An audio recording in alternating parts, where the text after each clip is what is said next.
Maswerteng hapon po mga ka-STL. Narito na po ang resulta ng STL Muntinlupa para sa araw na to, 2nd row, January 21, 2025, araw ng Martes. Naway ang mga natayaan niyo pong mga numero kanina ay manalo nawa ngayong hapong ito, 4 PM. Kaya't kunin niyo na po ang inyong mga tickets. Narito na po ang resulta.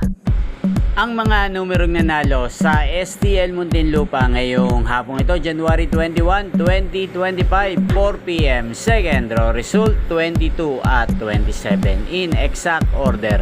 Sa lahat po ng tumaya kanina sa STL Muntinlupa para sa 2nd row ng 22 at 27, congrats po sa inyo, panalo po kayo. At ngayong hapong ito sa STL Muntinlupa, din pong shoutout si Kuya Mark Jan ng Muntinlupa. Shoutout po sa iyo Kuya Mark Jan, naway ang mga tinaya mo mga numero sa Muntinlupa sana ay manalo na po ngayong hapong ito. At sa lahat po ng mga taga Muntinlupa, shoutout po sa inyo.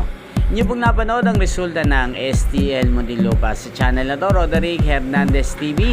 Maraming salamat po sa patuloy niyo pong panonood sa aking channel. Magkita-kita pong muli tayo mamayang 9 PM. Again, thank you for watching and God bless us all.